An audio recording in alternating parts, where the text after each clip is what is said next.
Millionaire এবং বিলিয়নিয়ারদের habit tracking করে তাদের মতো করে নিজেদের লাইফ সাজানোর চেষ্টা করাটা খুব কমন একটা ঘটনা। বাংলাদেশে পত্রপত্রিকা বলেন বা নিউজ মিডিয়া বলেন, প্রায় আপনি নিউজ দেখবেন যে বিল গেটস যেই 7টা কাজ করে সেই 7টা কাজ বা এই 7টা কাজ আপনারও করা উচিত, কারণ এই 7টা কাজ বিল গেটস করে, যেগুলো করলে আপনিও পারবেন জীবনে সফল হইতে। আমরা যে একটা জিনিস বুঝি না সেটা হলো মিলিয়নিয়ার বিলিয়নিয়ার বা সফল মানুষদের বর্তমান অবস্থার সাথে আপনি যদি আপনার নিজের বর্তমান অবস্থা মিলান তাহলে ইকুয়েশনটা কখনোই মিলে না। আপনার মিলাইতে হবে নিজের বর্তমানের সাথে মিলিয়নিয়ার বিলিয়নিয়ারদের অতীত অবস্থাকে, এবং শুধুমাত্র তখনই আপনি এই দুইটার মধ্যে সিমিলারিটি পাবেন এবং তাদের অতীতে তারা যা করছে আপনি আপনার বর্তমানে তা যদি করেন তাহলে আপনার সফল হওয়ার চান্স বাড়বে। এক্সাম্পল দিই, মনে করেন জাকারবার্গ সিম্পল টি শার্ট পরে, আমিও সিম্পল টি শার্ট পরবো। স্টিভ জবস শুধু কালো জামা পরে, আমিও শুধু কালো জামা পরবো। অমুক মানুষ সকালবেলা উঠে মর্নিং শাওয়ার নেয়, কোল্ড শাওয়ার, আমিও এখন থেকে সকালবেলা উঠে কোল্ড শাওয়ার নিব। আপনার কি মনে হয় জাকারবার্গ এই কারণে সফল হয়েছে কারণ ও সিম্পল টি শার্ট পরে?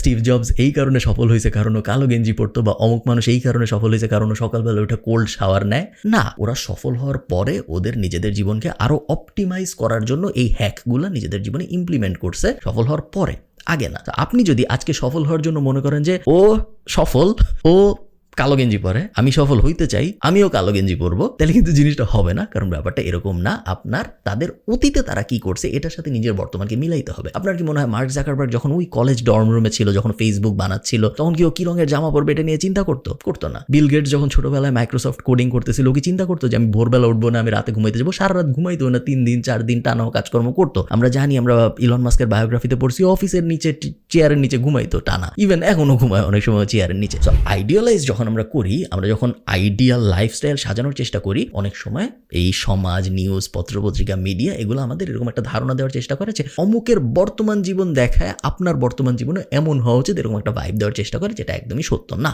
একটা মাত্র জিনিস, যে জিনিসটা মিলিয়নিয়ার বিলিয়নিয়ার বা ইন জেনারেল সফল মানুষদের মধ্যে খুব কমন, ছোটবেলা থেকেই কমন, যে জিনিসটা আপনি আজকের থেকেই শুরু করতে পারেন, সেটা হলো বই পড়ার অভ্যাস। আমরা দেখছি মিলিয়নিয়ার বিলিয়নিয়ার বা সফল মানুষ যারা আছে তাদের সবাই কমন ব্যাপার, যাকেই জিজ্ঞেস করা হয়েছে আপনি ছোটবেলা থেকে কি করতেন, প্রায় সবাই বলছে আমি ছোটবেলা থেকে অনেক বই পড়তাম। আমাদের যে মেইন নলেজ, সেই নলেজ আসলে বিভিন্ন ধরনের বই টই পড়েই আসছে। এই ফিলোসফি ফলো করে আমি আমার জীবনে অনেক বই পড়ছি এবং আমি টাকা পয়সা, ফাইন্যান্স, বিজনেস বিষয়ক অনেক বইপত্র পড়েছি। আজকের এই ভিডিওতে আমি 7টা ফিলোসফি নিয়ে কথা বলবো, যে 7টা ফিলোসফি আমি বিভিন্ন টাকা পয়সা এবং বিজনেস রিলেটেড বই পড়ে শিখেছি। এই 7টা ফিলোসফি আমার ধারণা আপনাদের অনেক কাজে আসবে। চলুন শুরু করা যাক। আচ্ছা, এই ভিডিওটা স্পন্সর করেছে TapTapSend, যেটা হলো নন রেসিডেন্সিয়াল বাংলাদেশিদের জন্য টাকা পাঠানোর একটা অ্যাপ। এটা নিয়ে বিস্তারিত একটু পরে বলছি। 1 নম্বর ফিলোসফি এবং প্রবাবলি সবচেয়ে গুরুত্বপূর্ণ philosophy, if you don't respect something you will never get ইট।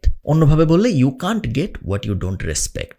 শুনতে সহজ শোনাচ্ছে, বাট আমি একটু এক্সাম্পল দিয়ে বোঝাই, আপনাদের বুঝতে সুবিধা হবে। কারণ এই ভুল আমরা অনেকেই করি, আমি নিজেও এই ভুল অনেকদিন পর্যন্ত করেছি। আমরা যখন কোনো কিছু অ্যাচিভ করতে চাই তখন মনের গভীরেই আমাদের ইগোর কারণে আমাদের মধ্যে একটা ভাব চলে আসে যে ও কি পারে, আমি ওর থেকে অনেক ভালো পারবো যখন আমি ওই সিচুয়েশনে যাব। আমি উদাহরণ দিয়ে বলি, মনে করেন অনেক নায়ক নায়িকা আছে যারা শাহরুখ খানের মতো হইতে চায় ইন্ডিয়ায়। এই নায়করা, স্ট্রাগলিং অ্যাক্টররা যারা চেষ্টা করতেছে নায়ক হওয়ার জন্য, তারা ওই বলিউডের আশপাশে, মুম্বাইয়ের আশপাশে যখন বিভিন্ন চায়ের দোকানে, বিভিন্ন রেস্টুরেন্টে গল্প গুজব করে, নিজেরা নিজেদের মধ্যেই বলে শাহরুখ খান কি পারে, ওই সিনেমায় কি করছে, আমি যেদিন হব, আমি যেদিন অ্যাক্টর হবো, আমি দেখাই দিব অ্যাক্টিং কি জিনিস, এই শাহরুখ খান তো কিছু পারে না। আমি অ্যাচিভ করতে যাচ্ছি উনি যেটা অ্যাচিভ করছে ওইটা, বাট আমি উনাকে রেসপেক্ট করতেছি না। এই কারণে আমার পক্ষে ওই জিনিসটা অ্যাচিভ করার চান্স খুব কম। এবং এই জিনিসটা আমরা টাকা পয়সা নিয়ে রেগুলারলি করি। আমরা বড়লোক হইতে চাই, আমরা অনেক টাকা অ্যাচিভ করতে চাই, আমরা অনেক টাকা আয় করতে চাই, বাট যারা টাকা আয় করে, যারা ব্যবসা বাণিজ্য দাঁড় করাইছে, যারা বড় বড় বিজনেস বা মাঝারি লেভেল বা আমাদের থেকে বেটার যে কোনো কিছু যারা করতেছে, তাদেরকে আমরা এনাফ রেসপেক্ট দেই না। আমরা বলি ও কি পারে, আমি আর কয়েকদিন পর দেখো আমার যদি এই 5টা জিনিস মিলে যেত তাহলে আমি ওর থেকে অনেক ভালো পারতাম। একটা ডিসরেসপেক্ট আমাদের চলে আসে পুরো এই ব্যাপারটার উপরে, এবং ওই ডিসরেসপেক্ট যদি আপনার উপর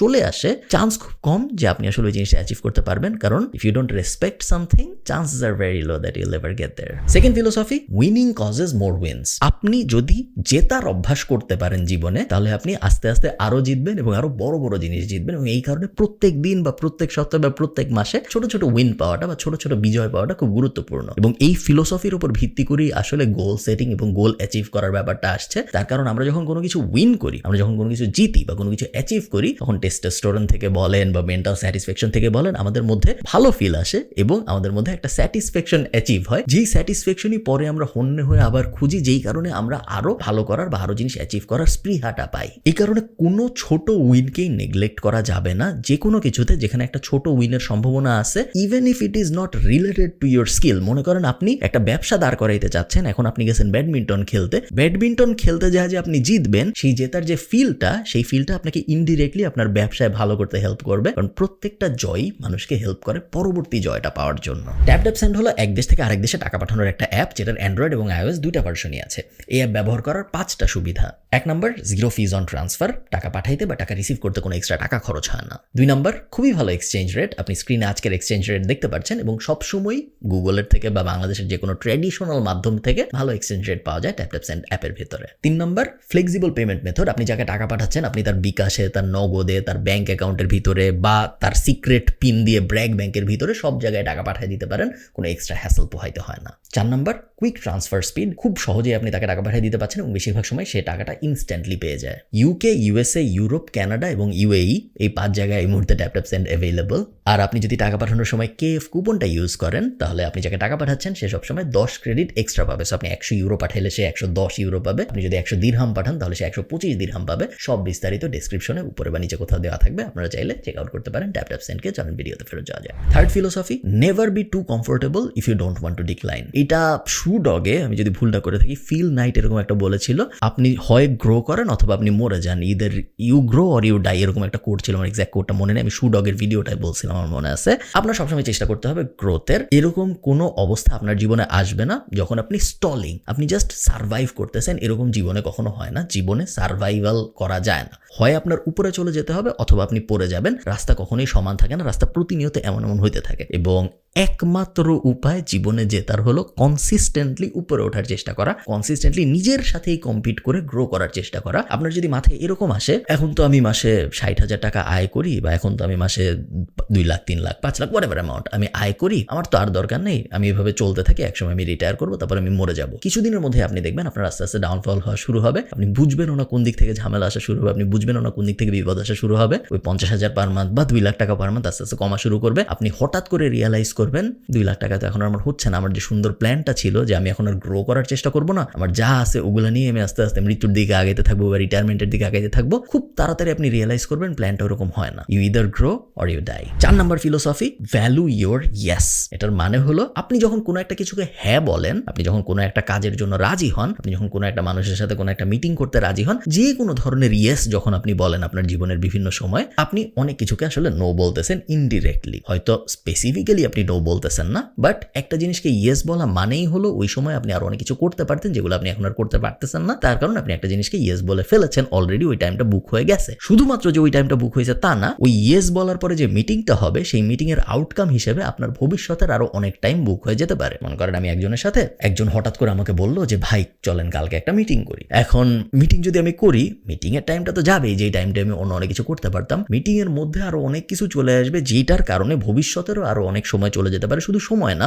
অর্থ চলে যেতে পারে, আরো অনেক ধরনের ঝামেলার সৃষ্টি হতে পারে, যে ঝামেলাগুলোর সৃষ্টি হয়তো হইতো না যদি আমি ফার্স্ট ইয়েসটা না বলতাম। So value your yes very carefully. সবকিছুকে হ্যাঁ বলা বন্ধ করেন, খুব কম জিনিসকে হ্যাঁ বলেন, তার কারণ আপনার ইয়েস আপনি যতই অ্যাভেলেবল করবেন মানুষের কাছে, ততই আপনি দেখবেন আপনার নো বলার সংখ্যা বাড়বে উইদাউট ইউ ইভেন নোয়িং। আপনি বুঝবেনও না যে আপনি জীবনের কত কিছুকে নো বলে ফেলতেছেন জাস্ট বিকজ আপনি একটা দুইটা জিনিসকে ইয়েস বলে ফেলছেন। 5 নম্বর পয়েন্ট, এই পয়েন্টটা নিয়ে মাস্টারের ভিতরে রবার্ট গ্রিন কথা বলছে, পিটার থিল 0 to 1 এর ভিতরে কথা বলছে। হাই ভ্যালু স্কিল বানানোটা খুব বেশি ইম্পর্টেন্ট। আপনি যদি অনেক টাকা আয় করতে চান তাহলে আপনার অনেক বড় প্রবলেম সলভ করতে হবে, এবং অনেক বড় প্রবলেম সলভ করার জন্য হাই ভ্যালু স্কিল লাগে। এই দুনিয়ায় এখন আর আমরা নাই যেখানে মিডিওক্রিটিকে রেসপেক্ট দেওয়া হয়, মিডিওক্রিটিকে রেসপেক্ট দেওয়া হয় না। আমি এক্সেল অত ভালো পারি না, মোটামুটি পারি, দেন দেখি করতে পারবো মনে হয়, এই ধরনের মানুষের কোনো দাম নেই এখন আর। হয় আপনার বলতে হবে আমি এক্সেল একদমই পারি না, অথবা আপনার বলতে হবে এমন কিছু নাই দুনিয়ার যেটা এক্সেল রিলেটেড এবং আমি পারবো না, তুমি দাও, দিয়ে তুমি ঘুমায় যাও, তুমি যখন ঘুম থেকে উঠবা তুমি দেখবা এক্সেলের প্রবলেমটা সলভ হয়ে গেছে। আপনি যদি মাঝখানের মানুষটা হন, দাও প্রবলেমটা, আমি দেখি একটু ঘাটাঘাটি করে পারি নাকি, 5-6 জনের সাথে কথা বলতে হবে, পারতেও পারি নাও পারতে পারি, মনে হয় পারবো, আমি তো এক্সেল একটু জানি বাট আসলে খুব ভালো জানি না, আমি ঠিক নিজেও শিওর না আসলে আমি পারবো নাকি। এই টাইপ মানুষের জন্য খুব ভয়ঙ্কর বিপদ অপেক্ষা করতেছে সামনে, কারণ মিডিওক্রিটির সামনে কোনো ভবিষ্যৎই নাই। বর্তমান যুগে তো নাই, যতই আমরা ভবিষ্যতের দিকে আগাচ্ছি, যতই এআই রেভলিউশন আসতেছে, যাদের স্কিল কম, তাদের ডিমান্ড মার্কেটে সবসময় কম ছিল, এটা অস্বীকার করার কিছু নাই। এখন প্রবলেম যেটা হয়েছে অটোমেশনের কারণে এবং এআই এর কারণে এবং স্মার্ট ইন্টেলিজেন্স আসার কারণে সবচেয়ে প্রথম বিপদে পড়তেছে তারাই যারা একটু পারে। খুব ভালো যারা পারে তাদের কোনো সমস্যা নেই, তাদের জন্য সবসময় কাজ থাকে। খুব খারাপ যারা পারে তারা তো পারেই না, তাদের নিয়ে কোনো কোয়েশ্চেনই নেই। মোটামুটি লেভেলের কাজকর্ম যারা পারে তাদের উপরে মেইন খরচটা পড়তেছে, তার কারণ মোটামুটি মানের কাজগুলাকে খুব সহজেই একটা সফটওয়্যার বা একটা অটোমেশন দিয়ে রিপ্লেস করে ফেলা সম্ভব, যে সফটওয়্যার বা অটোমেশনটা সবসময় মোটামুটির থেকে ভালো পারে। সো অ্যাজ আ বিজনেস ওনারের ডিসিশনটা খুব সহজ। আমি কি মোটামুটি জানা একটা মানুষকে নিব, নাকি আমি মোটামুটির থেকে ভালো জানা একটা সফটওয়্যারকে নিব? অলমোস্ট অলওয়েজ মোটামুটির থেকে ভালো জানা সফটওয়্যারটাকে বিজনেসম্যানটা নেয় এবং এই মোটামুটি জানা মানুষটার মার্কেট থেকে সরে যেতে হয়। 6 নম্বর লেসন, ওয়ার্কিং হার্ড এবং ওয়ার্কিং স্মার্ট দুইটাই এক্সট্রিমলি ইম্পর্টেন্ট। একটার সাবস্টিটিউট না, একটা দিয়ে আরেকটা থেকে বাঁচা যায় না, দুইটাই অনেক বেশি করতে হয় এবং শুধুমাত্র দুইটাই যারা অনেক করে তারাই জীবনে ভালো করতে পারে। শুধু ওয়ার্ক হার্ড করে যে কিছু হয় না, এটা আমরা জানি। হার্ড ওয়ার্ক একজন রিক্সাওয়ালা আমার আপনার থেকে অনেক বেশি করে। এই যে আমি ভিডিও বানাচ্ছি, এমন কোনো হার্ড ওয়ার্ক না। যদি আমি কম্পেয়ার করি এটাকে 8 ঘন্টা রিক্সা চালানোর সাথে, বেশিরভাগ মানুষই বলবে ওইটা অনেক বেশি কঠিন হার্ড ওয়ার্ক কম্পেয়ার টু এই ভিডিও বানানো বা ইভেন আমাদের এজেন্সি চালানো বলেন, এমন কোনো হার্ড ওয়ার্ক না যদি আমি রিক্সা চালানোর সাথে কম্পেয়ার করি। স্মার্ট ওয়ার্ক যদি শুধু হইতো, শুধু স্মার্ট ওয়ার্ক করতেছি আমি, বাট হার্ড ওয়ার্ক করি না। আমি দিনে 1 ঘন্টা এজেন্সি চালাই বা আমি বছরে 5টা ভিডিও বানাই। যেই স্কিলেই আপনি বসান, শুধু স্মার্ট ওয়ার্ক দিয়েও কিন্তু খুব বেশি আগানো যায় না। একমাত্র তারাই ভালো করতে পারে যারা অনেক হার্ড ওয়ার্ক করে, একই সাথে অনেক স্মার্ট ওয়ার্ক করে। একটার সাবস্টিটিউট না। অনেক স্মার্ট হবো এবং কম কাজ করব, অথবা অনেক কাজ করব কিন্তু আমার অত স্মার্ট হওয়া লাগবে না, এভাবে হবে না। দুটোই আমাদের উপরের দিকে নিতে হবে যদি আমরা জীবনে অনেক ভালো করতে চাই। 7 নম্বর, এবং আমার মতে খুব এই জিনিসটা নিয়ে আমি কখনো আগে ভাবি নাই এবং আমি কখনো এই অ্যাঙ্গেলে জিনিসটা চিন্তা করিনি দেখে আমি কখনো বুঝতে পারিনি যে এই জিনিসটা এভাবে ভাবা সম্ভব। 7 নম্বর ভ্যালুটা হলো don't take advice from exceptional stories. তার কারণ এক্সেপশনাল স্টোরি যখন আমরা দেখি, ওই এক্সেপশনাল স্টোরিতে লাক অনেক বড় একটা ফ্যাক্টর প্লে করে এবং ওই সেম লাকি আপনিও হবেন এই চান্স খুব কম। উদাহরণ দিই আবারও আমরা, আপনি ঠিক করলেন আপনি এভারেস্টে উঠবেন। এখন এভারেস্টে ওঠার জন্য তো আপনার ইন্সপিরেশন দরকার, তাই না? মোটিভেশন দরকার। আপনি মোটিভেশন নেওয়ার জন্য ঘাটাঘাটি শুরু করলেন, কারা এভারেস্টে উঠছে একটু দেখি আমি। এবং এই দেখতে দেখতে আপনি একটা ইউটিউব ভিডিও পাইলেন যেখানে আপনি দেখলেন একজনের পা নাই, সে হুইল চেয়ারে করে এভারেস্টে উঠছে। আসল গল্প না এটা, আমি বানায় বলতেছি আপনাদের বোঝানোর জন্য। এটা দেখে আপনার মনে হইলো যে ও তো হুইল চেয়ারে করে এভারেস্টে উঠতে পারছে, আমি আর তো 2 পা আছে, আমি পারবোই। এটা খুব ভুল একটা ধারণা। এই অ্যাঙ্গেলে চিন্তা করাটা খুব বড় ধরনের একটা ভুল, কারণ এটা একটা এক্সেপশনাল কেস। এক্সেপশনাল কেস যখন সাকসেসফুল হয় তখন ওইটার মধ্যে লাক অনেক বড় একটা ফ্যাক্টর প্লে করে এবং আপনিও এনাফ লাকি হবেন, একই রকম ওই হুইল চেয়ারের লোকটার মতো এনাফ লাকি আপনি হবেন, এটা আপনি ধরে নিতে পারেন না। কারণ লাক কখন কার উপর আসবে এটা কেউ জানে না। যেহেতু এটা কেউ জানে না, আপনি যদি এইটার থেকে মোটিভেশন নেন যে ও হুইল চেয়ার সহ পারছে, আমার তো পা আছে, আমি তো পারবোই, আপনি এই জিনিসটা ইগনোর করতেছেন যে ও অনেক লাকিও ছিল এবং আপনি লাকি হবেন নাকি এটা আপনি জানেন না। এটা কোনো কিছু দিয়ে মেজার করার কোনো উপায় নেই, মাপতে পারবেন না আপনি যে আপনি আসলে লাকি হবেন নাকি হবেন না। এক্সেপশনাল স্টোরিজ আমরা দেখবো, এক্সেপশনাল স্টোরিজের সিনেমা আমরা দেখবো, আমরা এক্সেপশনাল স্টোরিজ দেখে আমাদের ভালো লাগবে, সব ঠিক আছে। এক্সেপশনাল স্টোরিকে আমরা উদাহরণ হিসেবে ব্যবহার করে কোনো মিশনে যাব না, কারণ এক্সেপশনাল স্টোরির ভিতরে লাক ইনভলভড এবং আমাদের মিশনে আমাদের সাথে লাক থাকবে নাকি আমরা জানি না। এই তো টাকা পয়সা, বিজনেস, লাইফ নিয়ে এই লেসনগুলো আমার মনে হয় আমি গত 5-6 বছরে বিভিন্ন বই পড়ে শিখেছি যে প্রত্যেকটাই আমাকে কোনো না কোনো সময় কোনো না কোনোভাবে হেল্প করেছে। ড্র ডাউন করে খুব পিন পয়েন্ট করা কঠিন যে এক্স্যাক্টলি কোন লেসনটা কোন সময় আমাকে কিভাবে হেল্প করেছে, বা লেসন এই 7টাই এরকম না, 100 হাজার লেসন আছে। আমার নোশন ডকের নলেজ ডক নামে একটা জিনিস আছে যেখানে আমি আমার সব লেসন সাজায় রেখে, ওখানে 100 লেসন আছে যার প্রত্যেকটা আমার নিজেরও এখন হয়তো মনে নেই, বাট এই 7টা আমার খুব স্পেশাল লেগেছে এবং এই 7টা এই জন্য আমি আপনাদের সাথে শেয়ার করলাম। ভালো থাকেন সবাই, সবার সাথে আমার দেখা হবে পরের ভিডিওতে। তারা